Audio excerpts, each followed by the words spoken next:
60,000 से ज़्यादा मतों से हम लोग भागलपुर विधानसभा से आगे थे।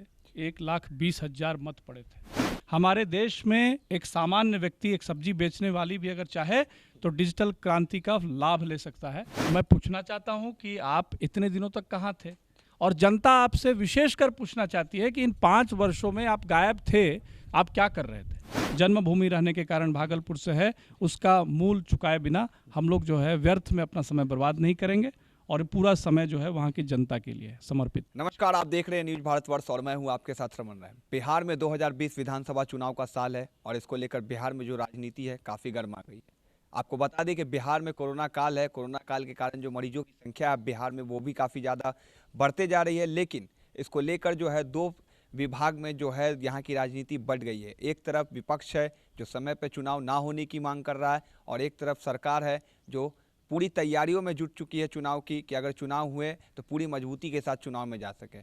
इस वक्त हमारे साथ मौजूद है बिहार के बीजेपी नेता अरिजीत शाश्वत चौबे, जो कि भागलपुर सीट से पिछली बार बीजेपी के कैंडिडेट थे। सबसे पहले तो सर आपका स्वागत है हमारे इस खास मुलाकात में। नमस्कार। चुनावी अखाड़ा हमारे इस प्रोग्राम का नाम है, क्योंकि बिहार में 2020 चुनावी वर्ष है जिसको लेकर राजनीति काफ़ी गर्मा गई है। बात की जाए सर आपके वोटों की, तो पिछले बार जो आपने चुनाव लड़ा था तो आपके साथ नीतीश कुमार नहीं थे, जेडीयू आपके साथ नहीं था, और आपकी जो वोटों का आंकड़ा था वो भी लगभग 11,000 वोटों का फासला था। 11,000 वोटों से आप हार गए थे।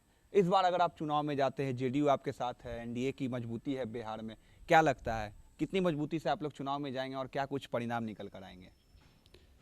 देखिए, सर्वप्रथम मैं आपको बताना चाहता हूँ कि स्थिति जो भी हो, अगर परिप्रेक्ष्य भागलपुर है तो भागलपुर में मेरा ये जो पराजय हुआ था उसका कारण नीतीश जी साथ में थे या नहीं थे वो नहीं था।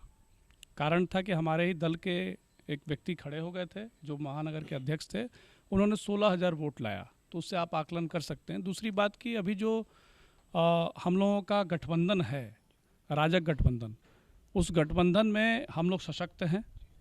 आपने देखा कि अभी जो पार्लियामेंट इलेक्शंस हुए 2019 में, उसमें 60,000 से ज़्यादा मतों से हम लोग भागलपुर विधानसभा से आगे थे। 1,20,000 मत पड़े थे। एक साथ चुनाव लड़ने का जो अवसर हम लोगों को पहले भी मिलता रहा है, ये कोई नई बात नहीं है। हाँ, ये बात अलग है कि 2015 में हम लोग साथ नहीं थे, उसके कारण हो सकता है कि कुछ दिक्कतें आई हों, उनको भी दिक्कतें आई होगी, हम लोगों को भी आई होगी, लेकिन अभी वर्तमान में हम लोगों की पूरी तैयारी है। एक साथ चुनाव लड़ रहे हैं, लड़ते आ रहे हैं, आगे भी लड़ेंगे। 20 का जो चुनाव है बिहार में जो है, अब कोरोना काल है, रैलियां नहीं होने वाली है, लोगों की भीड़ नहीं लगेगी, लेकिन इलेक्शन कमीशन की तरफ से ये भी कहा गया है कि बिहार में जो चुनाव है समय पर होने वाले हैं। इसको लेकर जो बीजेपी है अपनी तो तैयारियां कर चुकी है, क्योंकि जो डिजिटल का एक दौर है वो बीजेपी ने ही इंडिया में चालू किया था, और उसका पूरा फ़ायदा बिहार में भी बीजेपी की जो पार्टी है वो उठाना चाहेगी। लेकिन बीजेपी लगातार वर्चुअल रैलियां कर रही है, डिजिटल रैलियां कर रही है, अपनी तैयारियों को सामने ला रही है, जनता के बीच जा रही है डिजिटल तकनीक से।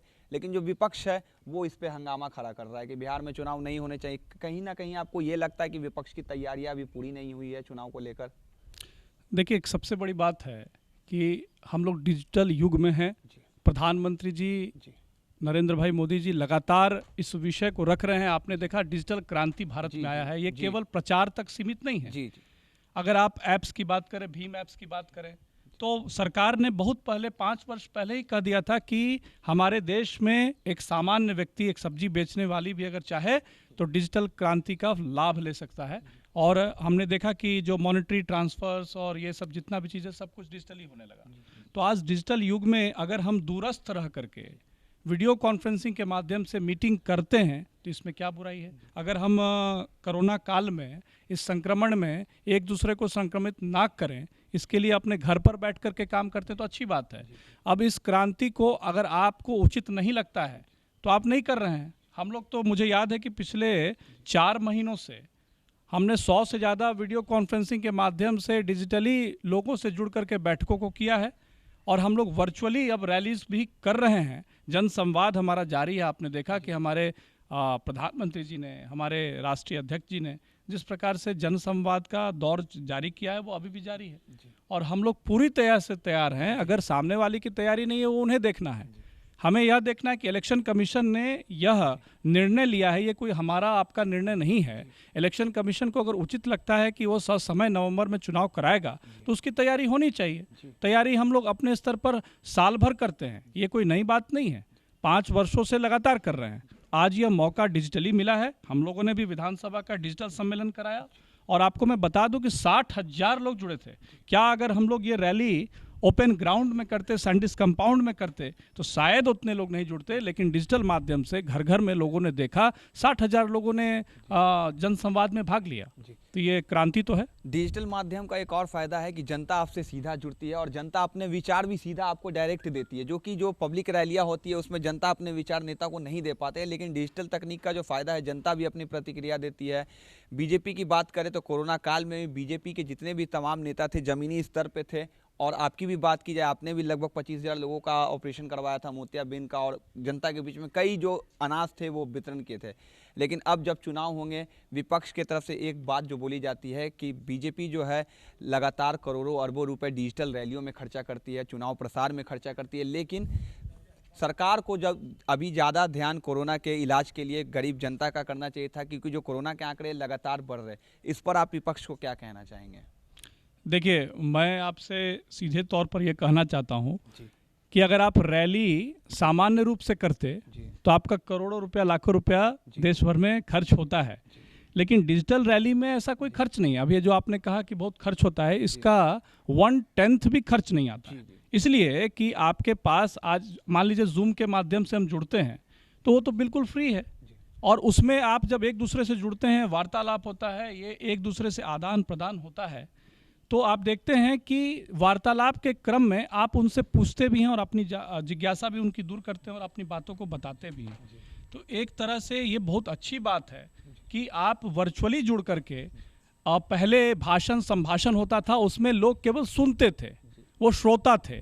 आज वो पार्टिसिपेंट हैं, वो सुन भी रहे हैं, पूछ भी रहे हैं और जानकारी भी ले रहे हैं। इसलिए वर्चुअली कम खर्चे में हम लोग जुड़। मैंने आपको बताया कि एक भागलपुर विधानसभा का हम लोगों ने डिजिटल रैली किया और इसके माध्यम से जनसंवाद से 60,000 लोग जुड़े, और ये प्रमाणित होता है कि कितने व्यक्ति जुड़े। लेकिन हम सामान्य रूप से अगर गांधी मैदान में करते हैं तो कोई दल कहता है कि हमारे 5 लाख लोग थे, कोई कहता है 3 लाख लोग थे, लेकिन हमारे पास डिजिटल आंकड़े होते हैं। ये सटीक एक आंकड़ा बिल्कुल आंकड़ा। अच्छा, उसमें भी मैं बताऊं कि अगर आप मोबाइल पर देख रहे हैं, कंप्यूटर पर देख रहे हैं, तो हो सकता है वो एक टर्मिनल दिखा रहा है, लेकिन देखने वाले दर्शक हो सकता है घर में 4 लोग देख रहे हैं, तो कम से कम 4 गुना होता है। तो मैं इसे बहुत सशक्त माध्यम मानता हूँ, और इसकी पूरी तैयारी हम लोगों ने 1 दिन 2 दिन में नहीं किया है, वर्ष भर किया। मैं जब मुझे याद है कि 2014 में जब चुनाव हो रहा था पार्लियामेंट का इलेक्शन, और कैंडिडेट के तौर पे हमारे प्रधानमंत्री नरेंद्र भाई मोदी थे, तो टेक्नोक्रेट होने के नाते, एक इंजीनियर होने के नाते, और मैं कंप्यूटर साइंस से इंजीनियर भी हूँ, तो मुझे मौका मिला था उस दल में काम करने का। तो मैं डिजिटल माध्यम से 3D होलोग्राम और चाय पर चर्चा हुआ था, पूरा डिजिटल था, आपने भी देखा, और पूरे देश ने इसे एक्सेप्ट किया था।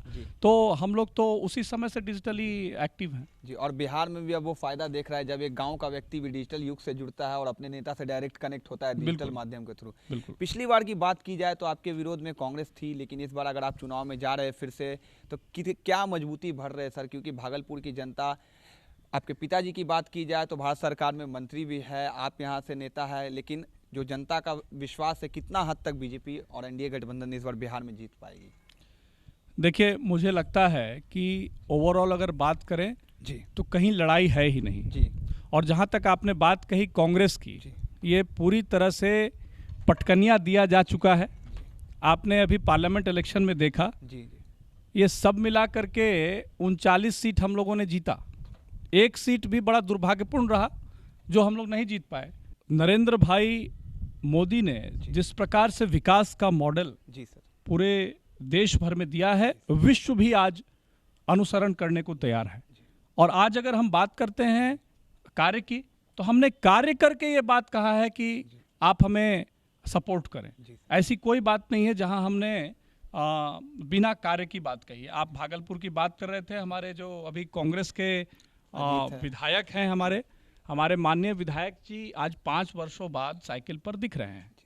तो मैं पूछना चाहता हूं कि आप इतने दिनों तक कहाँ थे? और जनता आपसे विशेषकर पूछना चाहती है कि इन 5 वर्षों में आप गायब थे, आप क्या कर रहे थे? भागलपुर की आपको आवश्यकता थी, ये तो मुझे नहीं मालूम, लेकिन वहाँ की जनता आपको चाह रही थी कि वो आप उनके लिए काम करते, उनके लिए आगे आते। तो आपने कोई ऐसा काम नहीं किया, और अगर आपने कुछ किया है तो जनता को ज़रूर बताइए कि आपने क्या किया है। और जहाँ तक बात है अपने हमारे दल की, तो हमारा दल तो प्रतिदिन सक्रिय रहा है, और वो जनता जानती है, वो समय आने पर वो जनता जवाब भी देगी। एक अहम सवाल सर, 243 विधानसभा सीट है बिहार में, भाजपा और जदयू का गठबंधन है, लगभग कितनी सीटों पर बीजेपी लड़ेगी और कितनी सीटों पर भाजपा लड़ेगी? देखिए, ये तो मैं नहीं तय करता हूँ और यह मेरा विषय भी नहीं है, लेकिन मैं ये बता सकता हूँ कि दोनों की सहभागिता एक साथ लड़ने की, एक साथ मिल करके काम करने का रहा है। तो हमारा जो कोर कमेटी होता है, हमारा पार्लियामेंट्री बोर्ड होता है, वो ये तय करता है। निश्चित तौर पर जो भी तय होगा, एक साथ मिल करके चुनाव लड़ेंगे। मतलब भागीदारी दोनों की बराबर की होगी, और इस बार जो भागलपुर की जनता है आपके साथ होगी। और इस अपने विरोधी को क्या कहना चाहेंगे जो कांग्रेस पार्टी के, क्योंकि अब चुनाव 2-3 महीने बाद होने वाले, फिर से आप लोग सब जनता के बीच में जाने वाले हैं? मैं यही कह सकता हूँ आपको कि चुनाव पिछली बार भी कांग्रेस ने नहीं जीता। 60,000 मत मुझे मिले थे और 10,000 वोट से चुनाव में हारा था। हमारे दल के नगर के अध्यक्ष खड़े थे मेरे खिलाफ बागी होकर के। 16,000 वोट उन्होंने डिडक्ट किया था, 15,500 16,000। तो उस हिसाब से आप देखें तो भारतीय जनता पार्टी विजयी हुआ था, लेकिन अपने कारणों से विधानसभा नहीं पहुंच पाया। लेकिन मैं ये कहना चाहता हूं कि आज की स्थिति, परिदृश्य बिल्कुल बदल चुका है। लास्ट पार्लियामेंट्री इलेक्शन में आप देखें तो 60,000 से हम लोग विजयी हुए हैं विधानसभा में, और अभी 1 साल हुआ है। हम लोगों का जो मेहनत हुआ है, हम लोगों के जो कार्य हुए हैं, और केंद्र सरकार की जो योजनाओं का लाभ भागलपुर को मिलना चाहिए था, आज राज्य सरकार के आने के बाद से वो और बढ़ा है। जो घर घर नल जल की बात है, गंगा जल पिलाने का कार्य वहाँ चल रहा है। जो पाइपलाइन पूरे शहर में बिछ गया है, बोरिंग्स हो रहे हैं, डीप बोरिंग्स, गंगा जल पिला रहे हैं।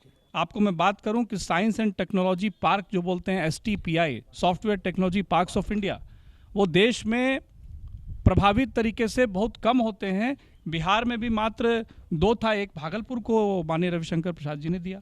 उसी प्रकार से श्री अश्विनी कुमार चौबे जी ने सुपर स्पेशलिटी हॉस्पिटल भागलपुर को दे दिया। करोड़ों रुपए से निर्मित एम्स के तर्ज पर चढ़ने वाला हॉस्पिटल। आप देखिए कि IIIT एक स्टेट में एक ही होता है, वो भागलपुर को मिला। Smart city Bhagalpur first year of cities में 20 शहरों का हुआ, उसमें भागलपुर शुमार था। तो आज भागलपुर के लिए बहुत कुछ हो रहा है। जो लोकल समस्या है, जिसके लिए लड़ाई लड़नी चाहिए, वो हम लोग अभी भी लड़ रहे हैं। वहाँ एक एयर बेस चाहिए, पहले वाला जो है वो छोटा है, जगह नहीं मिल पा रहा है, अभाव है, उसके कारण नहीं हो पा रहा है, लेकिन हम लोग उसके लिए भी लगे हुए हैं। तो मेरा कहना है कि समुचित विकास लोगों के लिए, स्टूडेंट्स के लिए, वहाँ पर का इंडस्ट्री को बढ़ाने के लिए, सिल्क इंडस्ट्री को कैसे ठीक किया जाए, उसके लिए भी सरकार चिंतित है और लगातार इस पर कार्य हो रहा है। चलिए, हमारी भी पूरी शुभकामनाएं हैं कि आप इस बार जीत कर विधानसभा पहुंचे, और तमाम जो आप कार्य बता रहे इस बार आपके कार्यकाल में इम्प्लीमेंट हो पाए भागलपुर के जनता के बीच में और भागलपुर के स्थान के लिए। मैं केवल यही बोल सकता हूं कि जनता का सेवक जनता के सेवा के लिए होना चाहिए। और जब विदेश में मैं था, वहाँ से जब मैं भारत आया तो 6 वर्ष रहने के बाद आज यहाँ केवल इसलिए नहीं आया हूँ कि यहाँ भक्षण करना है। मुझे लगता है कि सामाजिक सेवक को जन सेवक बन करके कार्य करना चाहिए। उसी भावना से निरंतर कार्य कर रहा हूँ। आगे भी आने समय में आप देखेंगे कि जो युवा मुझसे जुड़ रहे हैं और जो पारिवारिक जुड़ाव जन्मभूमि रहने के कारण भागलपुर से है, उसका मूल चुकाए बिना हम लोग जो है व्यर्थ में अपना समय बर्बाद नहीं करेंगे, और पूरा समय जो है वहाँ की जनता के लिए समर्पित है। चलिए, बहुत बहुत शुक्रिया और बहुत बहुत धन्यवाद सर हमारे इस खास मुलाकात में जुड़ने के लिए। तो ये आप सुन रहे थे बीजेपी नेता अरजीत शाश्वत चौबे, जिनका साफ तौर पे कहना है कि 2020 विधानसभा चुनाव में बीजेपी ने पूरी तैयारी कर ली है, और महागठबंधन कितनी भी हो हंगामा कर ले, लेकिन 2020 के चुनाव में बीजेपी और एनडीए गठबंधन पूरी मजबूती से जाने के लिए तैयार है, क्योंकि उन्होंने बीते 5 वर्षों में जमीनी स्तर पर जो कार्य किए हैं और जनता के बीच में जो कार्य इन्होंने तमाम 5 वर्षों के भीतर किए हैं, वही कार्य इन्हें फिर से सरकार में लाएगी और फिर से इनको कुर्सी पर बैठाएगी। और साफ तौर से इनका कहना था कि जो इनका क्षेत्र है भागलपुर, वहां पे अभी भी बीते 5 वर्षों में जो कांग्रेस के विधायक हैं उनके द्वारा तमाम उन कार्यों को नहीं किया गया है, लेकिन आने वाले कार्यकाल में ये तमाम कार्य अगर ये जीत के आते हैं तो ये तमाम कार्य भागलपुर की जनता के लिए किए जाएंगे। तब तक के लिए बने रहे न्यूज़ भारतवर्ष के साथ।